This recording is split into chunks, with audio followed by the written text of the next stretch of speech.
kita dan dapat kita beramal ilmu itu untuk kebahagiaan kita di akhirat nanti, insyaAllah. Jadi sebelum Ustaz masuk ni, sikit lagi Ustaz masuk, saya minta tuan-puan dapat membacakan Al-Fatihah. Al-Fatihah buat almarhumah kawan kita Fatin Jalilah binti Kamaruzaman yang telah kembali ke rahmatullah 2 hari lepas. Mudah-mudahan Allah ampunkan dosanya, Allah terima amalnya, Allah lepaskan kubur dan juga azab di akhirat nanti. Tuan-tuan niatlah Fatihah ya untuk hadiahkan pada almarhumah Fatin Jalilah binti Kamaruzaman. Al-Fatihah. A'udzubillahi minasyaitonirrajim. Bismillahirrahmanirrahim. Alhamdulillahi rabbil alamin. Ar-Rahmanir Rahim. Maliki yaumiddin. Iyyaka na'budu wa iyyaka nasta'in. Ihdinas siratal mustaqim. Siratal ladzina an'amta 'alaihim ghairil maghdubi 'alaihim waladdallin. Amin. InsyaAllah mudah-mudahan bacaan Fatihah kita sampai kepada beliau yang pada hari ini hari kedua dia di alam barzakh. Salah seorang daripada sahabat kita juga. Dan Ustaz pun dah ni, insyaAllah. Mana Ustaz ni tak timbul-timbul ni. Kalau lambat lagi saya boleh bagi tazkirah, tapi Ustaz dah nak masuk ni, insyaAllah. Nanti kita tunggu Ustaz sekejap ya. Yang belum masuk lagi masuk. Yang saya nak jawab mesej yang dah tak dapat masuk lagi ni ya. InsyaAllah kita tunggu sebentar, sementara menunggu Ustaz masuk untuk mengajar kita kitab Muhimmah. Sekejap ya tuan-tuan, insyaAllah. Ada pertanyaan ke tadi?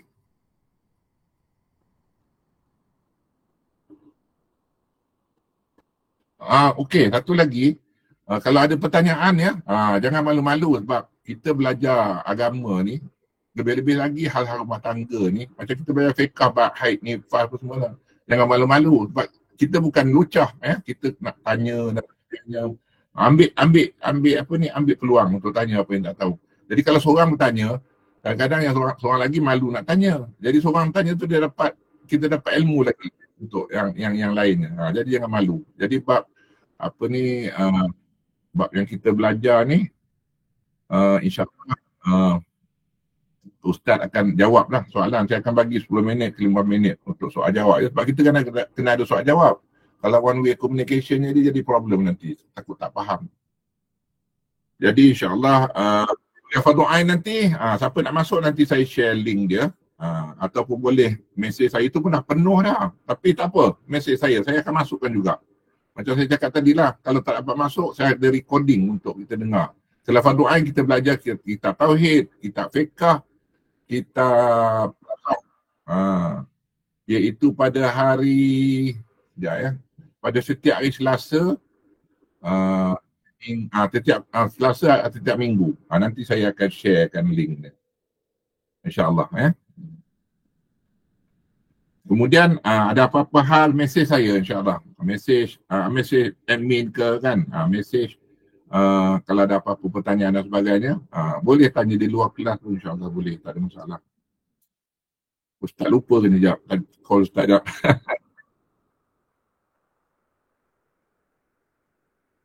Yang Ustaz tak masuk dah, tak mengaji dia orang ni. Ustaz ada kuliah kat luar, dia kalau dia lambat 5 minit, lambat balik kan.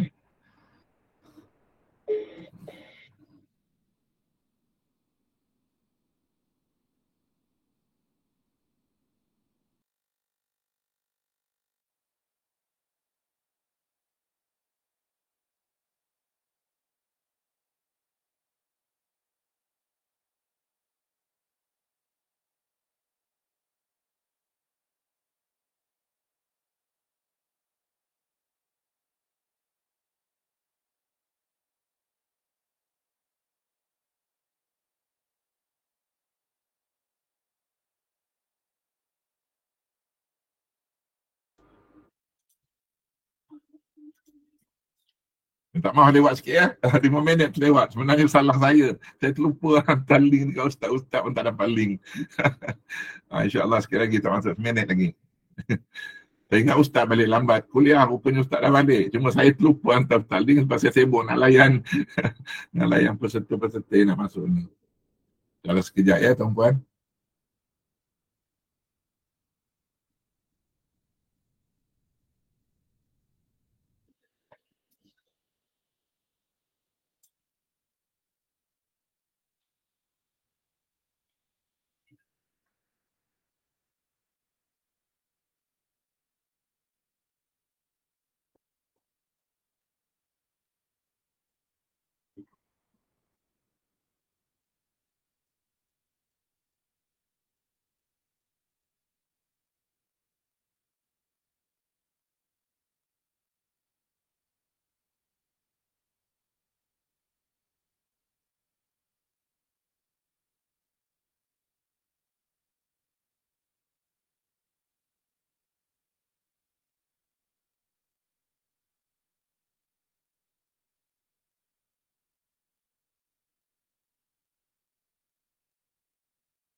Oh, Salah dapat link Ustaz? okey okey. Oh, mu dapat dah. Okey okey.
Ustaz dah masuk ke Ustaz?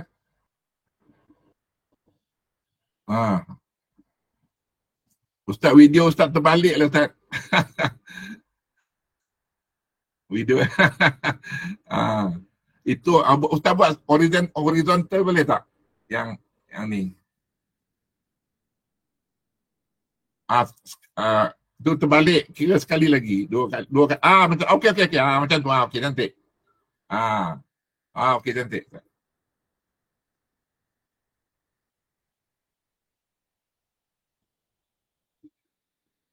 Ya, rakaman saya akan bagi dalam grup ya. Jangan risau insya-Allah. Kalau tak dapat, mesej aja admin. InsyaAllah Ustaz pun dah masuk. Dengan segala hormatnya, saya serahkan majlis ini kepada Al-Fadil, Ustaz Rizal. Ya. Saya rasa Ustaz Rizal boleh bagi taruh sikit ya. Mungkin ada sahabat baru kita dalam kuliah ni yang tak ada patut taruh sikit lah Ustaz. Bagi tahu nama isteri berapa.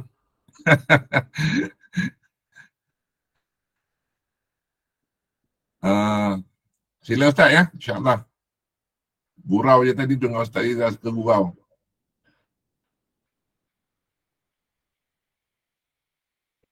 Okey Ustaz, cantik. Sila, insyaAllah. Tafadhal. Bismillahirrahmanirrahim. Assalamualaikum warahmatullahi wabarakatuh. Alhamdulillah, nahmaduhu wa nasta'inu wa nastaghfiruh wa na'udzu billahi min syururi anfusina wa min sayyiati a'malina. Asyhadu an la ilaha illallah wa asyhadu anna Muhammadan abduhu wa rasuluh. Sayyidul anbiya'i wal mursalin wa ala alihi wa ashabihi wa man tabi'ahum bi ihsanin ila yaumiddin. Rabbi syrah li sadri wa yassir li amri wahlul 'uqdatam min lisani yafqahu qawli. Subhanaka la ilma lana illa ma 'allamtana innaka antal alimul hakim. Wala haula wala quwwata illa billahil aliyyil azim. Alhamdulillah, malam ni kita akan bukakan kitab yang baru, kan, namanya kitab Muhimmah, kan. Wajib minta saya ta'aruf, kan. Kan nama saya Muhammad Rizal bin Majidin, kan. Saya baru pindah di Bangi, kan. Kalau ada jemaah di Bangi, kan, saya baru pindah di Bangi, kan. Session 4 tambahan Bandar Baru Bangi. Baru dalam 3-4 bulan pindah ke Bangi. Anak 6 orang, 3 pasang, 3 lelaki, 3 perempuan. Itulah orang panggil. Dulu duduk di Lancang sekejap, buka madrasah, kan. Kemudian madrasah tu saya amanahkan kawan saya uruskan. Saya jauh nak pulang ke Selangor atau pindah ke Selangor balik kembali, kan. Ya, alhamdulillah, mudah-mudahan, kan, kita bacakan Al-Fatihah khusus untuk tuan pengarang, kan, Syekh Abdullah bin Abdul Rahim Al-Fatani. Al-Fatihah. A'udzubillahi minasyaitonirrajim. Bismillahirrahmanirrahim. Alhamdulillahi rabbil alamin. Ar-Rahmanir-Rahim. Maliki yaumiddin. Iyyaka na'budu wa iyyaka nasta'in. Ihdinas siratal mustaqim. Siratal ladzina an'amta 'alaihim ghairil maghdubi 'alaihim waladdallin. Amin. Kitab ni kita akan buka, orang panggil, setiap hari Rabu, kan. Kitab Muhimmah dibicarakan tentang rumah tangga, kan. Bismillahirrahmanirrahim. Qala muallifu Syekh Abdullah Al-Fatani rahimahullahu ta'ala wa nafa'ana bi barakati ulumihi fid darain. Amin.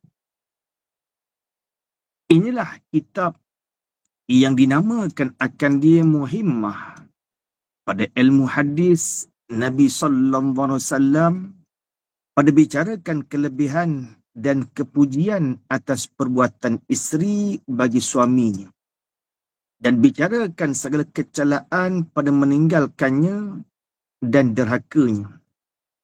Karangan Syekh Abdullah ibnu Abdurrahim Fatani, ghafarallahu lahu walil muslimin. Amin. Inilah kitab Aihaza, orang panggil. Inilah kitab. Di bawah kitab tu orang panggil bab. Di bawah bab itu fasal. Di bawah fasal itu orang panggil fara'. Di bawah fara' itu orang panggil masalah. Kan, himpunan. Kitab artinya perhimpunan. Dari segi lughah bahasanya, kitab itu artinya perhimpunan. Adapun pada istilah yang dikatakan kitab itu berhimpun ilmu yang tertentu yang mengandungi beberapa bab secara ghalib. Itu dikatakan kitab. Kan dia menghimpunkan ilmu yang tertentu. Kitab ni bicarakan tentang ilmu munakahat, bicarakan tentang soal rumah tangga, kan, bagi orang yang belum berkahwin ataupun orang yang sudah berkahwin, kan. Yang dinamakan akan kitab tu namanya apa? Muhimmah, kan. Boleh baca Mahammah pun boleh. Mahammah boleh baca, Muhimmah boleh baca. Tapi kitab ni masyhur dengan nama Muhimmah, kewajipan yang penting. Apa Muhimmah? Kewajipan yang penting. Kalau kita nak orang panggil ta'rif Muhimmah ni apa? Kullu amrin jadirin bilih imami yukallafu bihi ahaduhum. Itu orang panggil ta'rif Muhimmah. Apa Muhimmah? Kan Muhimmah itu artinya apa? Kullu amrin jadirin. Jadi, tiap-tiap pekerjaan yang layak mampu. Bilih imami dengan sesuatu kepentingan. Yukallafu bihi ahaduhum. Kan? Memberatkan akan seorang daripada mereka itu dengan dia. Orang panggil sesuatu perkahwinan itu dikatakan orang panggil dalam kemampuan bagi seorang hamba. Mampu seorang hamba untuk mengerjakan perkahwinan, itulah dikatakan muhimmah. Atau orang panggil kewajipan yang penting, itu namanya muhimmah namanya. Pada bicara apa kitab ilmu muhimmah ni? Pada ilmu hadis, Nabi SAW diambilkan sumber itu daripada hadis-hadis bagi Rasulullah SAW pada bicarakan kelebihan dan kepujian atas perbuatan isteri bagi suami. Kitab ni nanti akan sebutkan kelebihan orang yang menjadi isteri, kelebihan dan kepujian perempuan yang menjadi isteri. Kan? Cukup mudah. Seorang isteri nak masuk dalam syurga, iza sallatil mar'atu khamsaha wa shammat syahraha. Semayang 5 waktu, isteri puasa bulan Ramadan, wa hassanat farjaha. Dijagakan akan maruah kemaluannya, wa ata'at ba'laha. Ditaatkan suaminya, dakhalat min ayyi abwabil jannah syi'ti. Isteri tu dia boleh masuk mana-mana peti syurga yang dia nak. Dan itu dipuji kan, syarat puji. Kitab ni akan bicarakan tentang kepujian, kan, bicarakan tentang kelebihan perbuatan seorang isteri bagi suami dia, kan. Dan nak bicarakan segala kecelaan pada meninggalkan perbuatan isteri dan derhaka dan segala derhaka perbuatan isteri. Ada bab nak puji, kitab nak puji isteri, ada bab nak berikan ancaman. Ya, ada bab orang bagi nak menakutkan, jangan derhaka, jangan tinggalkan hak. Kan? Hati orang panggil azabnya cukup berat. Kitab ni nak bicarakan seimbang. Kan? Ada tentang kesukaan, ada tentang perkara yang menakutkan begitu. Kan? Karangan siapa kitab ini? Karangan Syekh Abdullah Ibnu Abdul Rahman Fatani. Dan nama tuan pengarang Syekh Abdullah, kan? Negeri Fatani, selatan Thailand.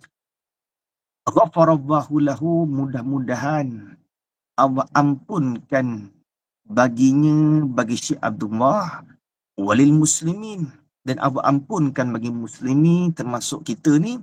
Amin. Istajib doa ana, mudah-mudahan Allah perkenankan akan doa kita. Hamish yang di akhir kitab ini, lepas habis kitab Muhimmah, ada kitab yang lain. Satu kitab yang bernama Al-Mawa'izul Badi'atu. Selepas kitab Muhimmah, ada satu lagi kitab namanya Mawa'iz Al-Badi'ah. Al-Mawa'izul Badi'ah. Segala nasihat pengajaran yang indah, yang baik. Kitab Mawa'izul Badi'ah, orang panggil kitab bicarakan ilmu tasawuf. Karangan siapa? Karangan Waliullah bila niza'in.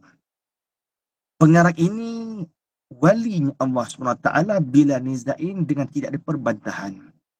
Kan? Ulama mengatakan mereka, tuan pengarang kitab Mawa'izul Badi'ah ni seorang wali, seorang awliya. Kan? Ikutan segala ulama yang dahulu. Ulama-ulama ikutkan beliau. Siapa nama dia? Iaitu wali ini Maulana Syekh Abdul Rauf Fansuri. Dibangsakan negeri Aceh. Kitab Mawa'izul Badi'ah, pengarang dia Syekh Abdul Rauf Fansuri. Dan negeri Aceh, nafa'anallahu ta'ala bibarakatihi wa ulumihi amin. Mudah-mudahan semoga dapat beri manfaatlah akan kami oleh Allah Ta'ala. Mudah-mudahan Allah beri manfaatkan kepada kita dengan keberkatan Syekh Abdul Rauf dan keilmuan Syekh Abdul Rauf. Amin. Kan? Ya Rabbal Alamin. Kata mu'alif, Bismillahirrahmanirrahim. Dengan nama Allah yang amat pemurah, kan? Lagi amat kasihan belas. Alhamdulillahi Rabbil Alamin. Wassalatu wassalamu ala Sayyidina Muhammadin khatamin nabiyyin wal mursalin wa ala alihi wa sahbihi ajma'in. Alhamdulillahi Rabbil Alamin. Bermula puji itu bagi Allah. Siapa dia? Rabbil Alamin, Tuhan sekalian alam. Wassalatu wassalamu, bermula selawat, iaitu rahmat dan juga kesejahteraan, turunlah keduanya nazilatan di atas penghulu kami. Siapa penghulu kami? Namanya Muhammad sallallahu alaihi wasallam. Lagi pula khatamin nabi wal mursalin, penutup segala nabi-nabi, kesudahan segala rasul-rasul. Wa ala alihi, minta juga selawat dan salam turun atas keluarganya Muhammad sallallahu alaihi wasallam, wa sahbihi, dan sahabatnya ajma'in, sekalian mereka itu. Amma ba'du. Adapun kemudian daripada itu, kemudian daripada basmalah, kemudian daripada hamdalah, kemudian daripada salat dan salam, maka inilah suatu muhimmah. Apa muhimmah? Kewajipan yang penting. Itu muhimmah. Kan? Inilah suatu muhimmah, suatu kewajipan yang penting yang ditakut atas tiap-tiap perempuan, yang ditakutkan atas tiap-tiap isteri yang bersuami. Iaitu suatu muhimmah itu mengerjakan pekerjaan yang jadi derhaka akan suami. Peringatan ini bukan nak menakutkan semata-mata. Peringatan ini bukan nak larang, saya kahwinlah. Kan? Orang panggil, kan, jadi derhaka nanti kat suami. Kan? Bukan nak larang, nak menakut-nakutkan berkahwin, tidak. Kan? Berkahwin itu orang panggil suatu ibadah. Kan? Orang panggil berkahwin ini suatu perkara cukup indah. Kan? Kita kurang pasangan kita cukupkan.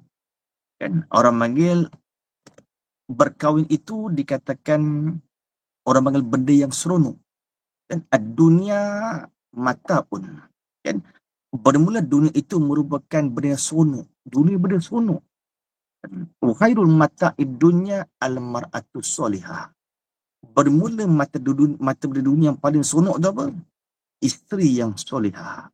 Kan? Atau orang panggil bukan nak menakutkan tak payah kahwin. Tidak demikian. Kan? Agama panggil nak memperingatkan kepada kita. Kan? Itulah orang panggil kita berkahwin, kita nak melengkapi antara satu sama lain. Hunna libasun lakum. Kan? Kita nak melengkapi. Kita gagah, pasangan kita lemah. Kita melengkapi, kan. Wa antum libasul lahunna, kan. Atau dikatakan, iaitu suatu muhimmat ini mengerjakan pekerjaan yang jadi derhaka akan suami. Ada perkara yang isteri buat jadi derhaka kepada suami. Kan? Orang panggil, itu orang panggil nusyuz namanya. Isteri tidak taatkan kepada suami pada bab syarak, itulah namanya derhaka. Orang panggil nusyuz namanya, kan. Maka wajiblah atas segala perempuan, wajiblah atas segala isteri itu, perempuan itu yang tersebut, perempuan yang bersuami ini wajib belajar, kan, dan mengetahui akan hukumnya, hukum perkahwinan. Wajib bagi seorang perempuan belajar mengetahui, kan, tentang ilmu perkahwinan, kan. Orang panggil dalam Islam, dalam fiqh ada satu robok namanya robok munakahat. Bicarakan tentang nikah kahwin. Apa nikah? Nikah makna dari segi lurah orang panggil berhimpun. Nikah dari segi lurahnya berhimpun. Nak nikah, itu maknanya berhimpun. Adapun dari segi syarak, nikah itulah akad yang mengandungi rukun dan syarat yang menghalalkan hubungan. Itulah dikatakan nikah pada istilah. Kan? Nikah dari segi lurah itu berhimpun. Nikah pada dari segi lurah itu berhimpun. Nikah pada istilah mengandungi akad yang mengandungi rukun dan syarat yang menghalalkan perhubungan. Itu orang menikah. Orang panggil asal hukum bernikah itu harus. Kan? Tapi boleh berubah. Kadang-kadang berubah tengah wajib. Kadang-kadang nikah itu berubah tengah haram. Kadang-kadang nikah itu berubah tengah sunat. Kan? Bagi orang mereka yang mampu zuhir dan batin, kan? Dia mampu zuhir, dia mampu batin. Kan? Kemudian menambahkan akan ketakwaan. Dia boleh jauhkan diri daripada maksiat, jauhkan diri daripada zina, menjadi suatu kewajipan orang itu berkahwin. Adakah saya ini sunat berkahwin? Adakah saya ini wajib berkahwin? Adakah saya ini haram nak berkahwin? Orang yang tidak ada kemampuan zuhir dan batin, haram dia kahwin. Kan tak mampu, zuhir batin tak mampu. Atau diharamkan orang dia berkahwin. Orang yang mampu, zuhirnya mampu, batinnya mampu. Kan? Dan dia boleh kawal nafsu dirinya. Dia boleh kawal tak jatuh zina, maka hukum berkahwin itu hanya sunat saja. Atau hukum dia boleh berubah. Asal hukum nikah tu orang panggil harus, dia boleh berubah wajib, boleh berubah haram, boleh berubah sunat, boleh berubah makruh, kan? Atau mungkin terpulang tengok pada diri sendiri, kan? Maka wajiblah perempuan itu dia belajar dan mengetahui akan hukumnya. Tahu kita hukum. Kan? Nak kahwin ada hukumnya, ada rukun nikahnya. Kan? Dah kahwin pula bergaduh, kan? Bercerai pula, ada rukun talak. Talak pun ada rukunnya. Kan? Bila bercerai, siapa pula nak jaga anak? Ada satu bab fiqh namanya babul hadonah. Kan? Dapat anak, nak beli susu, berapa lama? Orang bagi semua dah bicara. Kan wajib bagi orang yang nak berkahwin, dia belajar dan mengetahui kan akan hukum. Siapa wajib begitu? Supaya terpeliharalah segala amalnya, amal perempuan tersebut, terpelihara amal yang kebajikan. Dan terpelihara amal kebajikan. Suatu kewajipan bagi orang perempuan belajar. Talabul ilmi faridatun ala kulli muslimin. Sebenar juga muslimat. Dan satu ilmu fardu ain, wajib perempuan itu belajar.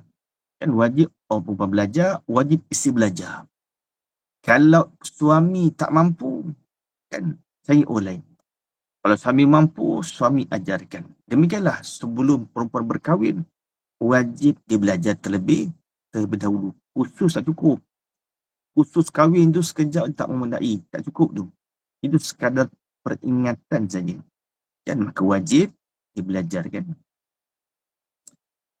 Kemudian kata mu'alif rahimahullah ta'ala, dan lagi beroleh manfaat akan segala amalnya, beroleh manfaat pada hari akhirat, kerana beberapa siksa dan azab Allah Ta'ala atas segala perempuan, yang atas segala isteri yang derhakakan suaminya, derhaka tu dalam dunia ini.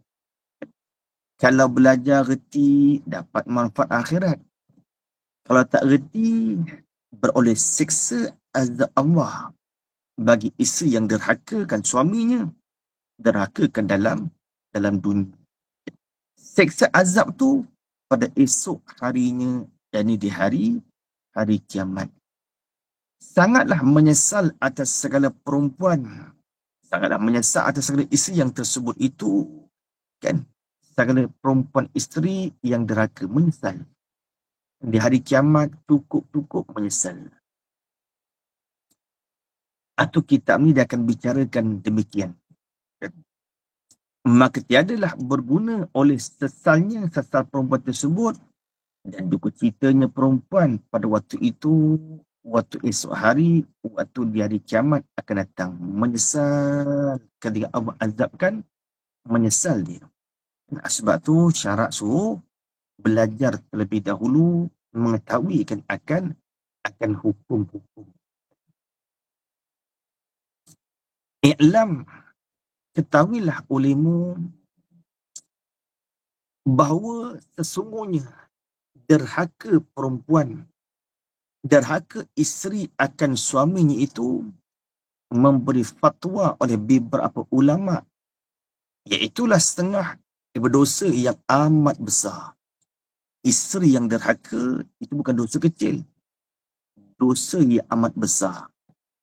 Jadi derhakalah ia isteri perempuan tersebut sebab menegahkan akan suaminya, menegah daripada mengambil kesukaan sama ada dewati atau lain daripada wati. Suami nak sentuh, perempuan tu kata, saya dalam keadaan haid ni, sedangkan tidak, berbohongkan. Ditegahkan dirinya daripada disentuh dewati. Itu setengah daripada dosa yang amat besar. Misalnya seperti menegah ia isteri perempuan akan suaminya daripada menjamah, menyentuh. Dan menyentuh pada barang ni, pada tempat mana daripada badan isteri perempuan tersebut. Suami nak sentuh, tak bagi dia. Itu setengah daripada dosa yang amat besar bagi isteri. Itu setengah daripada ancaman daripada Allah SWT. Isyarat daripada hadis, iza da'ar rajul mar'atah ila firashihi fa'abat fabata khudban alaiha la'anat hal malaikah hatta tusbiha.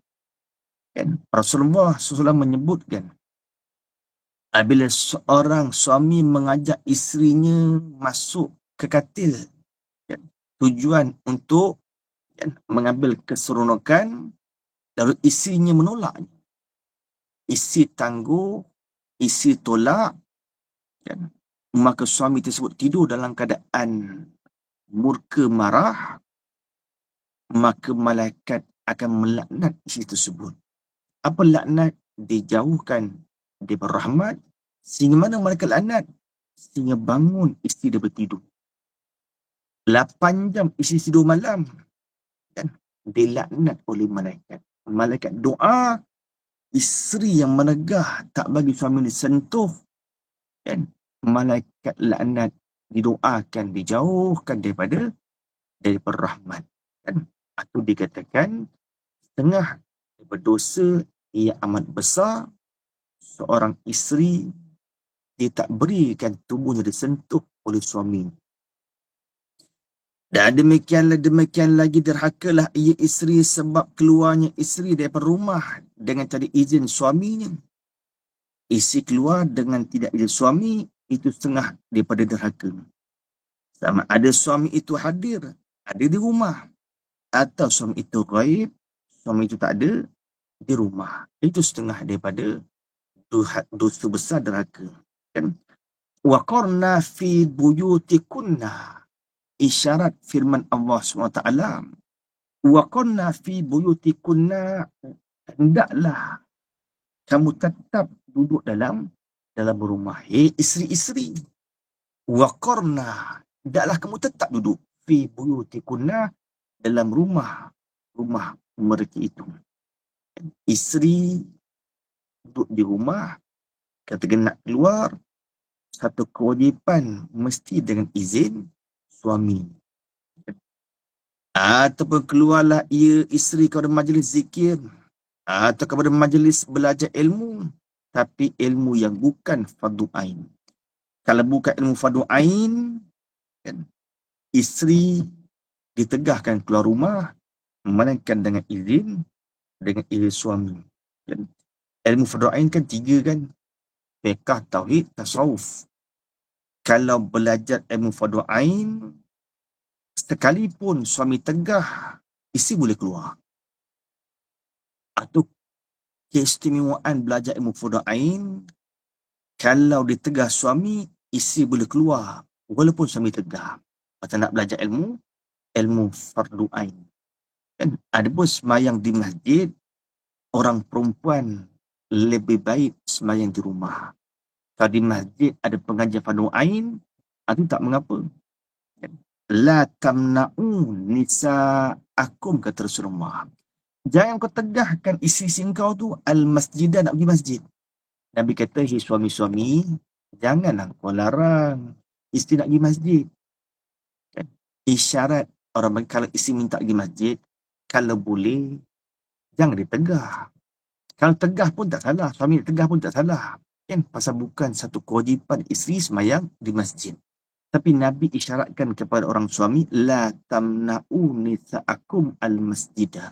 Janganlah kau tegah isteri kau tu nak pergi masjid. Kan? Wa buyutuhunna khairul lahunna. Kan? Mereka orang perempuan isteri-isteri semayang di rumah itu lebih baik. Surat berapa? Surat mula-mula sekali. Surat yang mula-mula sekali. Kan ada pada ucapan bismillah. Surat 2. Kan? Atau orang panggil, kan, kalau nak mengaji ilmu fardu ain, kan, itu menjadi satu kewajipan bagi isteri, tidak boleh ditegah. Suami tegah, suami yang salah. Suami tegah, suami yang bersalah. Bahkan boleh isteri keluar ke masjid mengaji ilmu fardu ain. Adapun sembahyang, itu perlu minta izin. Isteri nak pergi sembahyang berjemaah di masjid, perlu izin. Tapi Nabi bagi isyarat, kalau boleh suami, tak payahlah halang kalau isteri nak pergi ke masjid. Kan? Dengan syarat, dalam fiqh dengan syarat, isteri nak pergi masjid, jangan memakai wangian. Jangan pakai minyak wangi yang berlebih-lebihan. Kata Imam Al-Ghazali rahimahullah ta'ala, orang perempuan cara nak pakai minyak wangi, dia beli bau yang tak kuat, warnanya pekat. Itu orang perempuan. Orang perempuan kena ingat ni. Orang perempuan, kalau pergi kedai nak beli minyak wangi, macam mana cara dia? Warna ni tak pekat. Warnanya pekat. Orang perempuan, warna minyak wangi tu pekat, baunya tak kuat. Itu orang perempuan. Kalau cari minyak kasturi, kalau putih, putih pekat. Kalau hitam, hitam pekat. Kalau cari biru, biru pekat. Cari hijau, hijau pekat. Kuning, kuning pekat. Tapi bau tak kuat. Itu cara orang perempuan. Orang perempuan nak beli minyak wangi macam mana?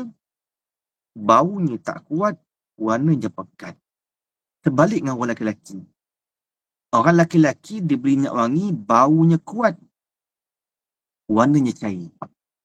Orang lelaki-lelaki kalau nak beli minyak wangi, kan, baunya kuat, warnanya cair. Cair yang cair-cair warnanya. Itu orang lelaki-lelaki. Baunya kuat, warna cair. Orang perempuan terbalik. Warnanya pekat, baunya kurang. Itu orang perempuan. Sebab apa orang perempuan nak pergi masjid dari syarat ni? Syarat yang pertama, orang panggil dia tak pakai minyak wangi. Nak pakai pun jangan kuat bau. Syarat pertama. Syarat yang kedua, orang perempuan tidak boleh tabarruj. Orang panggil tidak boleh berhias-hias. Nak pergi masjid ala kadar begitu je. Tidak boleh nak berhias-hias dengan betul cantik. Syarat yang ketiga, orang perempuan nak pergi ke masjid, dia tak bunyikan pakaian emas mereka. Dengan bawa tak bunyikan gelang kaki. Kalau dipakai gelang di kaki, dia tak bunyikan. Syarat. Orang perempuan kalau ada gelang kaki, kau pergi masjid, tidaklah ditanggalkan. Kalau dipakai, Islam larang datang ke masjid.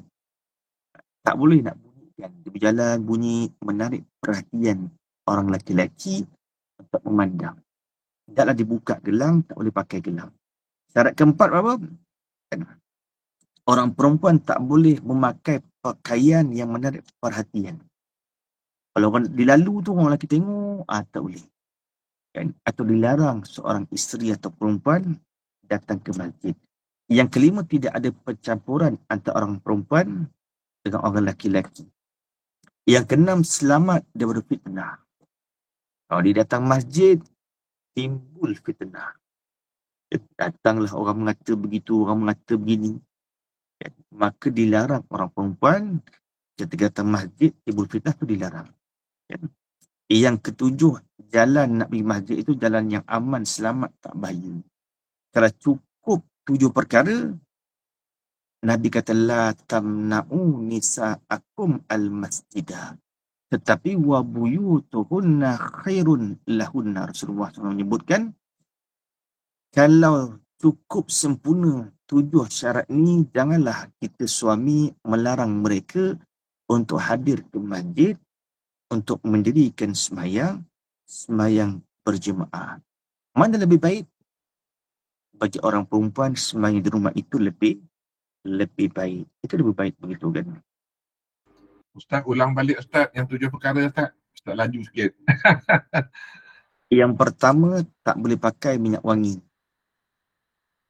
Kalau nak pakai, ikut yang tadi. Yang pertama, syarat yang pertama, orang perempuan nak datang masjid, tak boleh pakai minyak wangi. Kalau nak pakai, ikut cara tadi. Baunya tak kuat, warnanya pekat. Kita balik orang lelaki-lelaki. Orang lelaki-lelaki minyak wangi, baunya kuat, warnanya cair. Orang perempuan, baunya tak kuat, warnanya pekat. Itu orang perempuan tak boleh pakai minyak wangi, pergi masjid. Kan? Yang kedua, orang kata tidak boleh berhias-hias. Kalau boleh pergi masjid, tak payahlah berhias-hias, pakai make up lah, pakai gencu lah, ada touch up sini sana, itu dilarang. Yang ketiga, tidak boleh membunyikan gelang. Jangan dibunyikan gelang-gelang. Kan?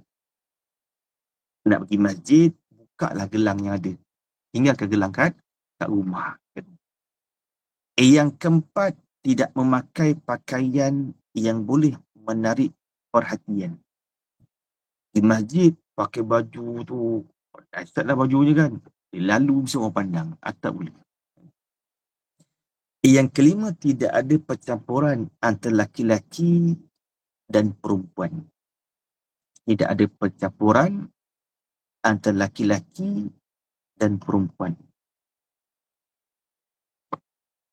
Gelang tangan itu, kalau berjalan tak bunyi, tak mengapa. Kalau gelang tangan dia berjalan berbunyi, itu ditanggalkan, dibuka. Yang kelima, tidak bercampur laki-laki dan perempuan. Yang keenam, selamat daripada fitnah. Perempuan hadir ke masjid, selamat daripada fitnah. Itu boleh. Yang ketujuh, yang terakhir, jalan nak pergi masjid itu jalan yang aman. Tidak ada bahaya. Atau diharuskan orang perempuan hadir sembahyang berjemaah di masjid. Kan? Lebih baik di rumah. Tapi tak salah di masjid.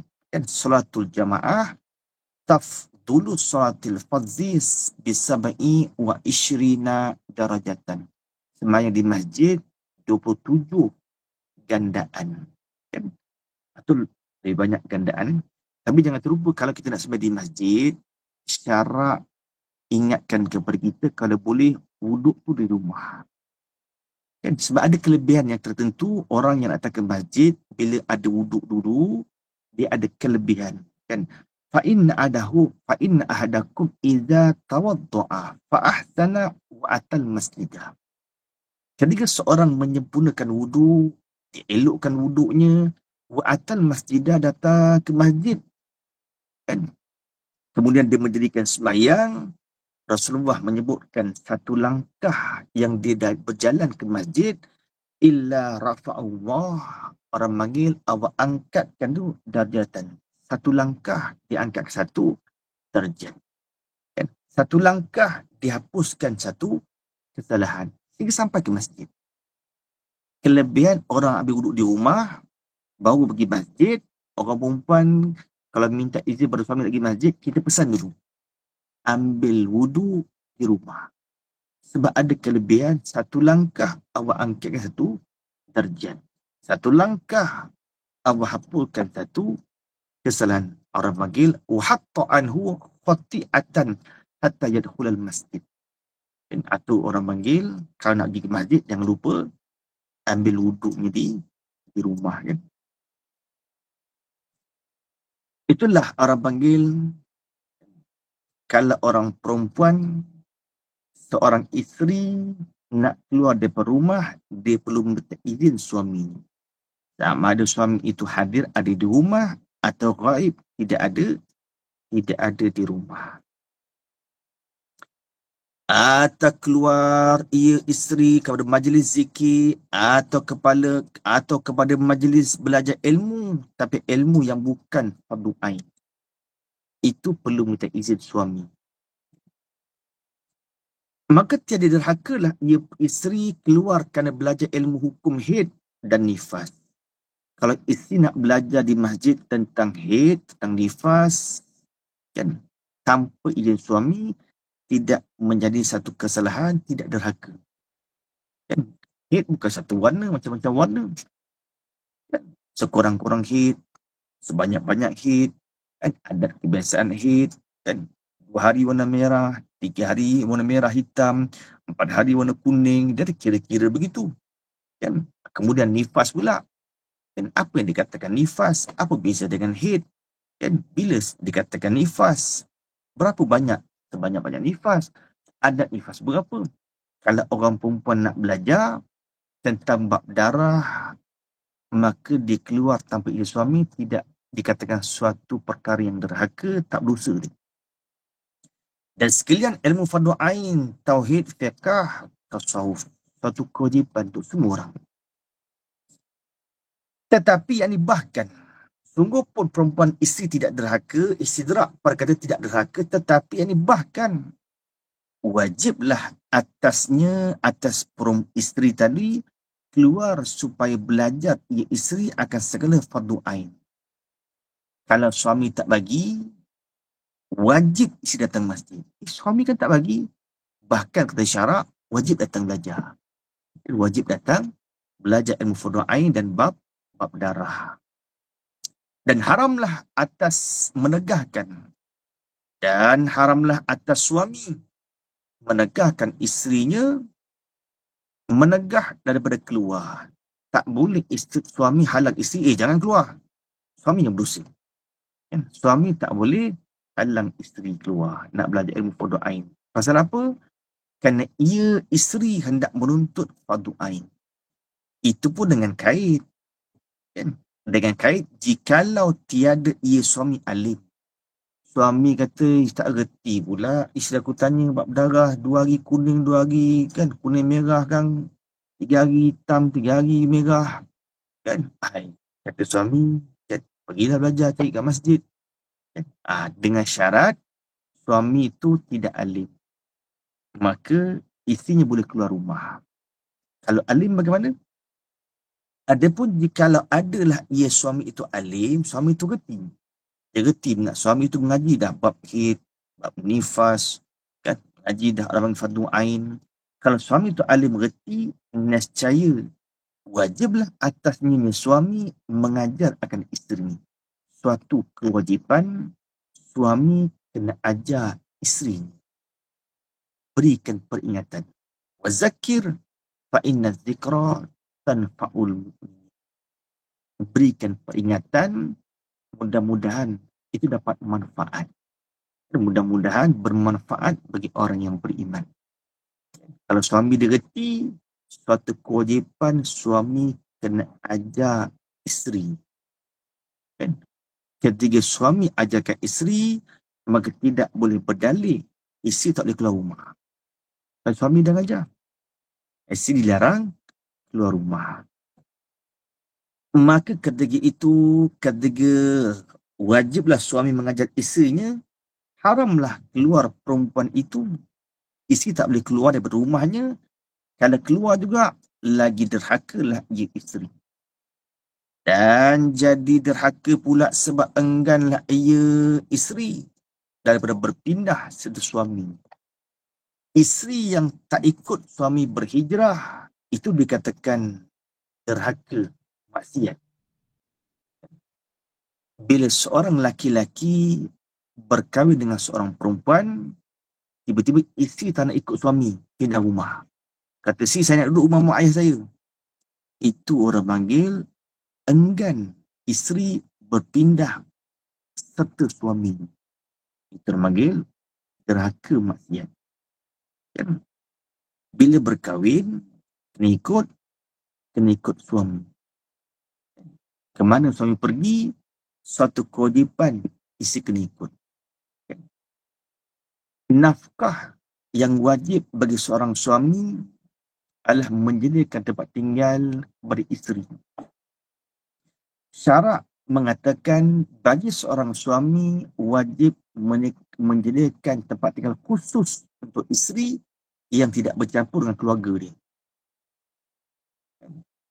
Kalau isteri keluar rumah, sebab dalam rumah tu ada ibu ayah suami, ada adik-beradik suami, bermakna isteri keluar rumah tidak menjadi suatu kesalahan. Sebab kewajipan suami wajib sediakan rumah kepada isteri, rumah yang khusus untuk mereka berdua. Kalau ada anak, sekali dengan anak. Tak bercampur dengan orang lain. Itu syarat tetapkan begitu. Wajib suami berikan nafkah pada isteri, setengah daripada nafkah itu adalah tempat kediaman yang khusus untuk isteri. Tak bercampur dengan adik-beradik. Tak bercampur dengan mak dan ayah. Malaikat isteri itu redha. Tak apalah, bukan orang lain. Mak mentua, bapak mentua. Tak mengapa.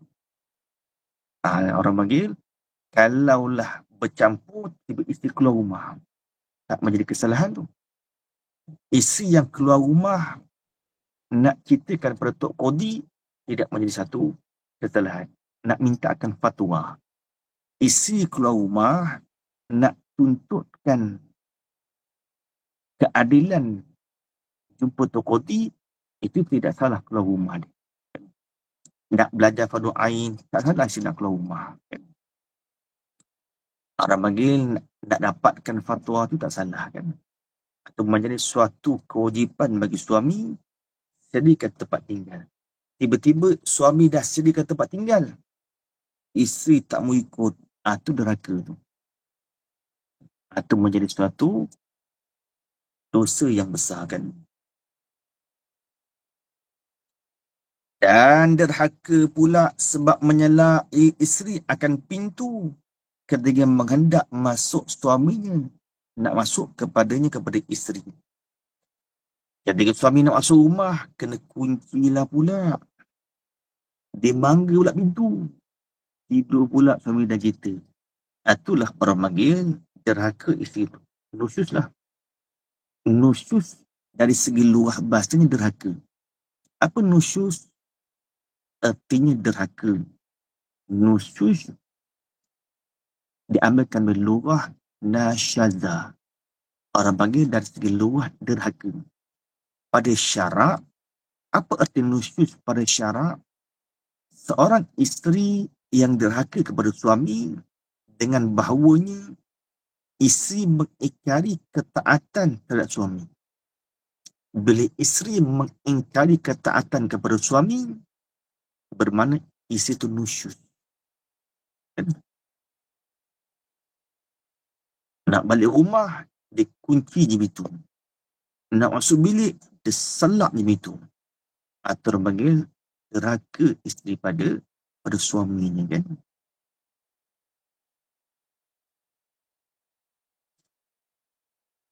Dan derhaka pula sebab minta akan tolaknya.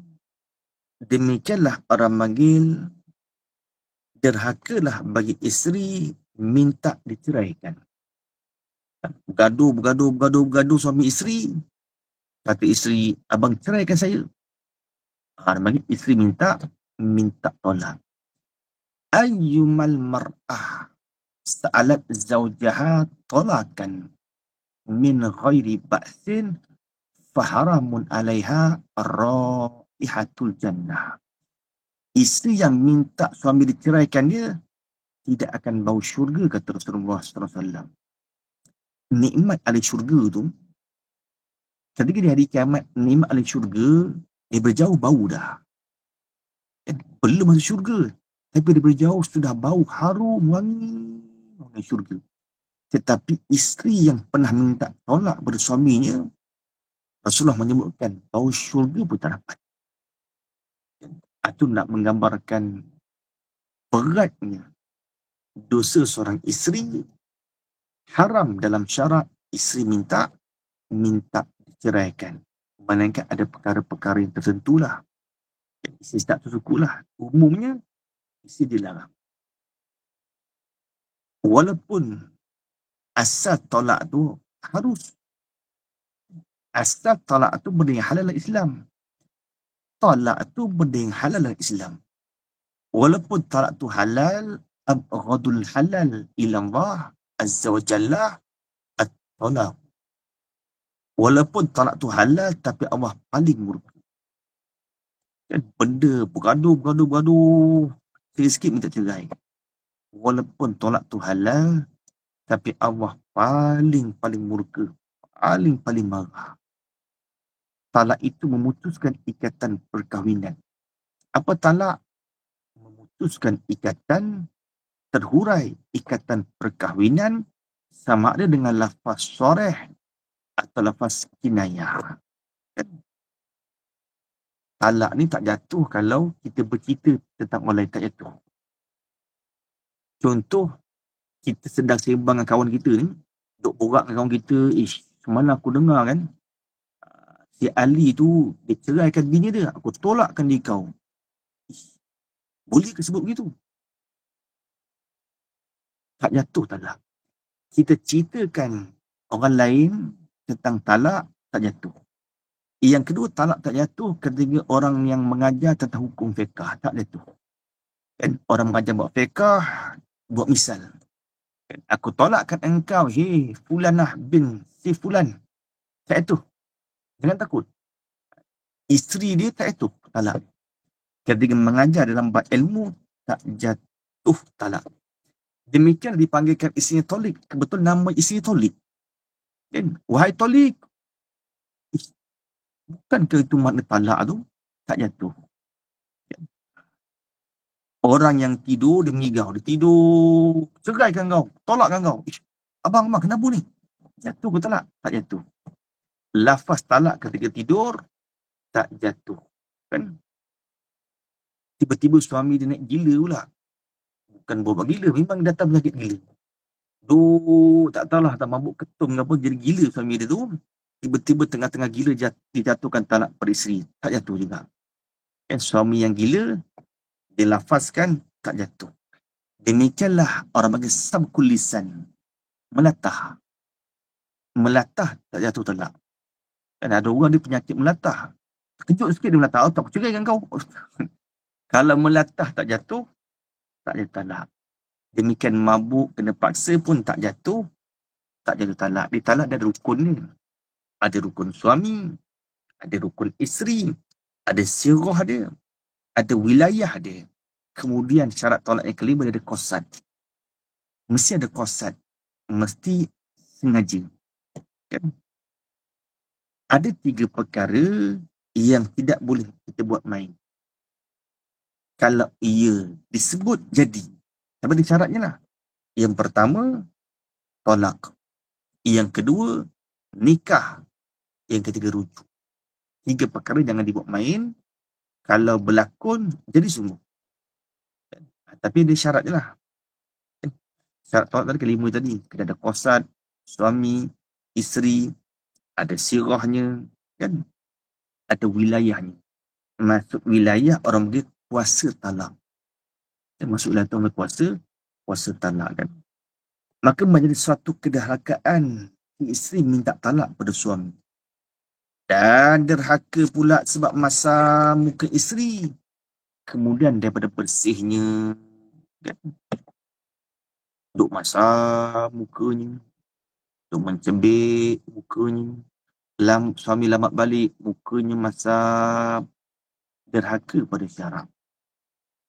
Rasulullah SAW berjalan, ya ma'syaral nisa, kata Rasulullah, tasaddaqna, kan, wa aksirna istighfar. Ketika Rasulullah berjalan dari orang perempuan, Nabi kata, ya ma'syaral nisa, hei segala perempuan-perempuan, tasaddaqna, adalah kau bersedekah, Nabi kata. Wa aksirna istighfar, banyakkan sebut istighfar. Orang pun dengan pasal apa ni? Nabi kata, fa inni ra'aitu kunna aktsara ahli nar. Aku tengok kebanyakan orang perempuan itu kebanyakan ahli neraka. Dan kebanyakan orang perempuan ahli neraka, itulah orang panggil sebab mereka tidak menjagakan kewajipan yang ada pada mereka ke atas suami mereka, antaranya kufur nikmat. Suami berikan, mereka tidak syukur nikmat, kan?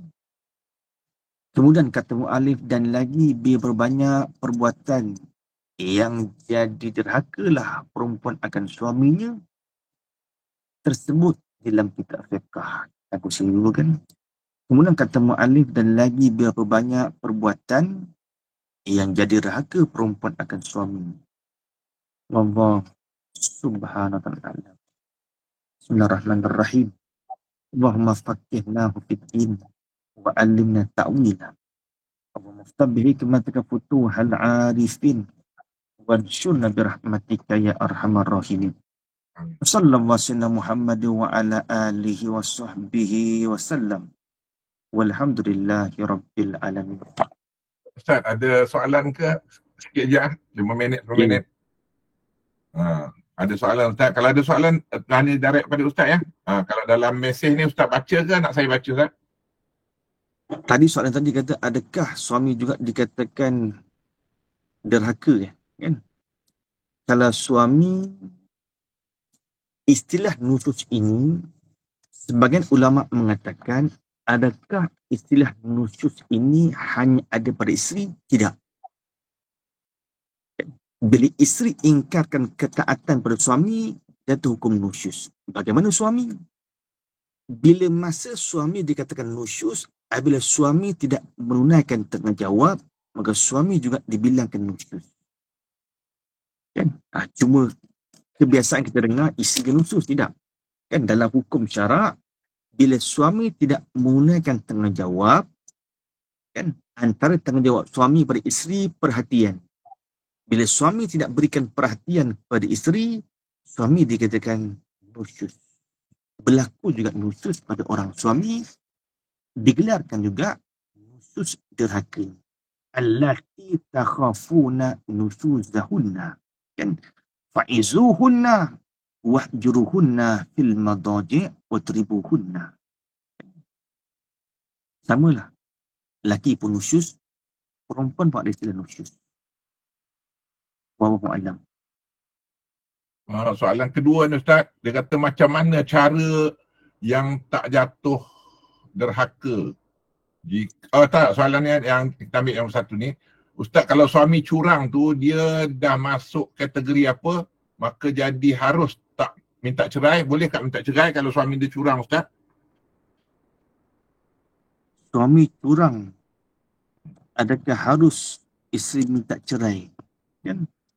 Yang pertama, mesti dibuktikan di mahkamah. Kan? Mahkamah syariah akan mengadili kes ni, apa bukti dia? Dia mesti ada dia mesti ada perbantahan, dia ada mesti orang panggil dalilnya begitu. Kan? Bukan kata semata-mata minta cerai tu haram semata-mata. Kan? Dia ada sebab-sebabnya. Kalau ada sebab yang diharuskan pada syarat, isteri boleh minta cerai. Dengan jalan fasakh pun boleh. Dan isteri bahkan kuasa talak tu boleh berpindah. Kalau dengan izin suami, kuasa talak boleh berpindah pada isteri. Kata isteri dia, wahai suamiku, si Zaid misalnya. Zaid suamiku, kau serahkan talak pada aku ni. Kan? Supaya cerai atau bagi supaya jatuh talak ni. Suami dia mengiyakan setuju. Maka jatuh talak. Itu boleh jatuh talak gitu. Wallahu alam. Seterusnya, ya Ustaz. Kalau isteri cabar suami, talak ni mesti lafaz. Kalau niat dalam hati, bergaduh, simpan niat, simpan dendam. Kalau aku ceraikan juga, tak tu talak. Talak mesti berlafaz. Ustaz, dia ni satu soalan Ustaz. Ustaz, satu soalan lagi. Macam mana cara yang tak jatuh deraka jika kita rasa geram dengan suami, Ustaz? Maksudnya, kalau masa muka deraka, adakah maksudnya isteri tak boleh tunjuk rasa marah dan geramnya pada suami? Ni Ustaz boleh jawab tu. Syurga perempuan di bawah tapak kaki suami. Syurga laki-laki di bawah tapak kaki ibu. Bila kita berkahwin, kita menyerahkan pentadbiran itu kepada laki-laki, suami kita. Ar-rijal qawwam, kan? Bila kita setuju nak kahwin dengan dia, bermakna kita dah setuju kita ini ditadbir oleh suami kita. Bagaimana keadaan suami, begitulah kita akan ikut acuan dia begitu. Sebab kita dah setuju ada ikatan nikah. Tiba-tiba ada lebih kurang lah rumah tangga. Siapa rumah tangga yang tak pernah berbalah? Kan? Kalau berlebih kurang tu, sembunyikan di hati, kita senyumkan zuhir di muka, geram tu sembunyikan di hati. Jangan tunjukkan perasaan geram. Kan? Tunjukkan geram itu sudah menjadi satu kederkaan. Sembunyikan. Melainkan suami itu salah, tapi ada saluran, ada caranya begitu.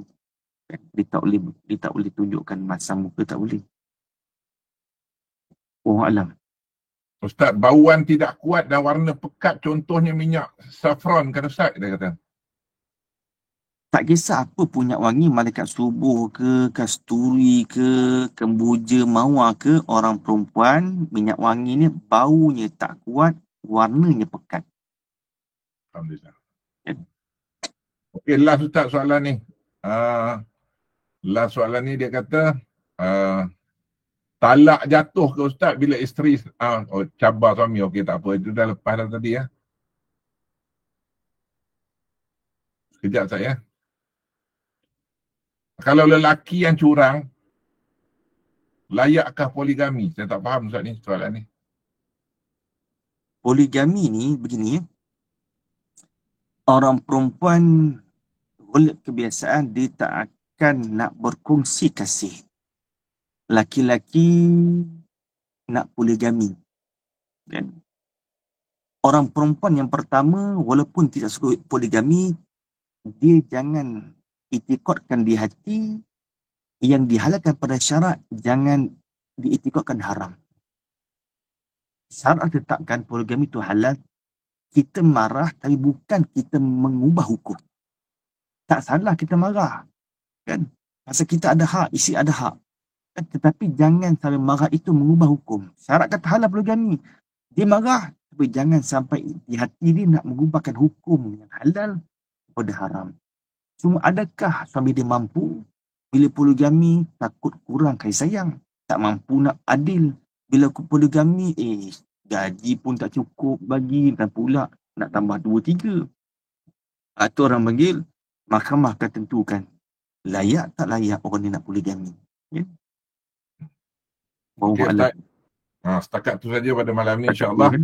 Lupa kita terus istiqamah untuk mengaji dalam kelas Fardu Ain ni ataupun dalam kelas Muhimmah ni dan juga kuliah yang lain. Jadi insya-Allah kita bertemu lagi pada hari Isnin. Betul saya? Ya, insya-Allah. InsyaAllah saya akan maklumkan kemudian. Wallahu alam. Terima kasih semua. Assalamualaikum warahmatullahi wabarakatuh. Terima kasih Ustaz ya. Assalamualaikum warahmatullahi wabarakatuh. Assalamualaikum. Sama-sama.